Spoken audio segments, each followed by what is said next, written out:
E vamos já para o primeiro caso de hoje, porque é o seguinte, gente, esse caso era muito aguardado, a solução desse caso era muito aguardada. No dia 22 de agosto do ano passado, essa história chocou não só o sul de Minas, mas todo o Brasil. Foi a história da morte da psicóloga Marilda, essa moça aqui de 37 anos. Ela foi encontrada morta no porta-malas do carro dela, esse carro que estava estacionado na garagem da casa onde ela vivia com o marido em Pouso Alegre.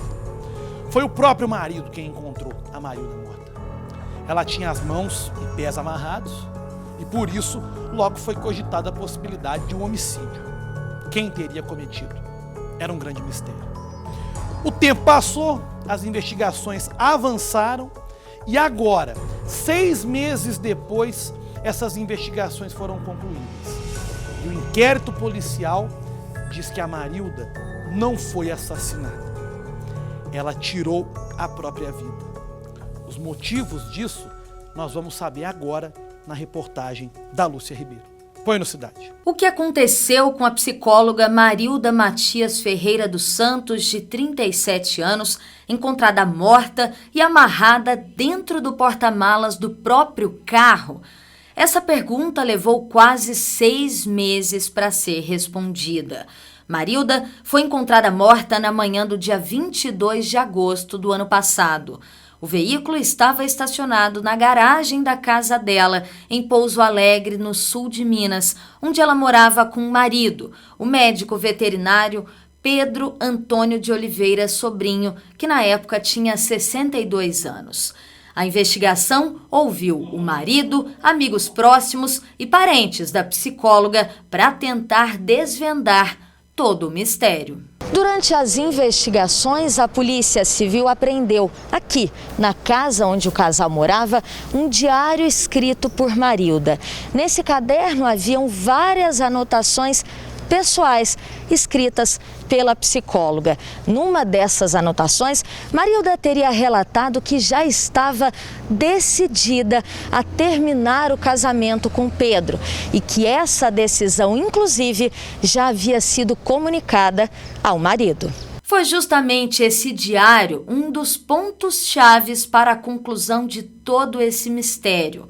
O inquérito determinou que Marilda tirou a própria vida. Ela mesmo fazia anotações ali diárias, onde ela relatava os problemas particulares da vida dela, né? Esse anseio em passar para o lado de lá. Antes de morrer, Marilda também ligou para um amigo. Por telefone, a psicóloga contou que tinha sido perseguida na rua por usuários de drogas. Segundo a investigação, essa foi uma forma pensada por Marilda para encobrir o suicídio. E você imagina para ela, como uma profissional, tendo que fazer as pessoas tirarem essa ideia da cabeça e de repente ela própria praticar um suicídio. A conclusão da Polícia Civil foi escrita em 265 páginas. No documento foi descartado qualquer tipo de envolvimento do marido da psicóloga. Realmente a gente encontrou mensagens antigas ao longo do ano, onde realmente o casal demonstrava que estava ali num processo de separação, e ela inclusive dizia que ia embora, que ia deixar o emprego, e ele de maneira muito tranquila falava: você quer ir embora de casa, você vai, mas o emprego você continua, você depende dele para sobreviver, né? Então assim, para nós da polícia é um comportamento totalmente diferente de quando a gente pega um homem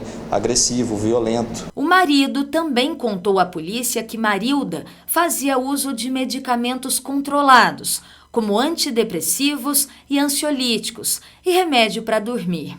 Além disso, ele contou aos investigadores que em janeiro daquele ano a esposa teria ficado alguns dias em coma por ter consumido bebidas alcoólicas e medicamentos em excesso, e que na adolescência Marilda também já teria tentado tirar a própria vida.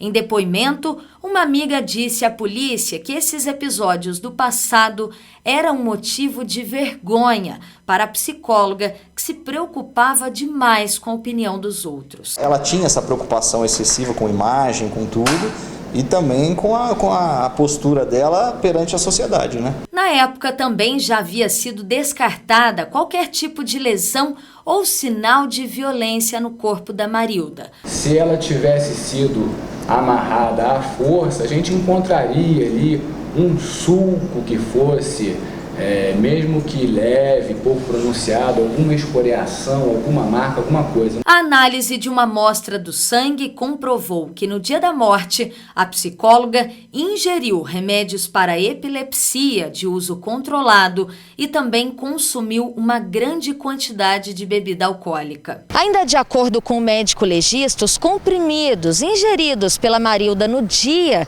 da morte precisavam de cerca de 1 hora para agir no organismo dela. Por isso, ficou concluído que a psicóloga planejou tudo com antecedência para que ela não fosse encontrada no porta-malas ainda com vida e a tempo de ser socorrida. Infelizmente, ela teve esse cuidado de inventar essas histórias, contar essas mentiras, desviar a atenção do seu marido, dos seus amigos, como se ela tivesse fazendo um passeio de bicicleta, para que não desse realmente tempo dela ser salva. O legista explicou ainda que o primeiro laudo foi inconclusivo, só que outros exames foram feitos e confirmaram a causa da morte da psicóloga. Marilda morreu por asfixia. A gente concluiu pela intoxicação da combinação de álcool mais fenobarbital e acreditamos também que o fato dela ter ficado confinada na mala do veículo contribuiu para esse óbito. Hoje, a casa onde Marilda e o veterinário moravam parece abandonada. O mato alto já tomou conta até mesmo da calçada e as correspondências no nome da psicóloga continuam chegando no imóvel. De acordo com o delegado, assim que foi concluído, o inquérito foi encaminhado à Justiça, que tinha um prazo para questionar o resultado das investigações.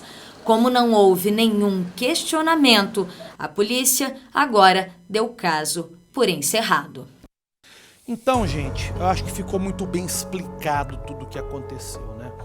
Nós cobrávamos uma solução para esse caso, nós cobrávamos aí um retorno rápido da polícia, mas há situações em que é preciso ter mais cuidado, é preciso trabalhar mais detalhadamente com as informações.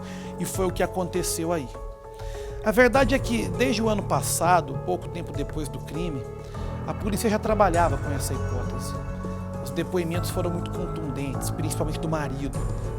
E o diário, como diz na reportagem, né, o diário foi muito importante, foi de fundamental importância para que tudo fosse esclarecido.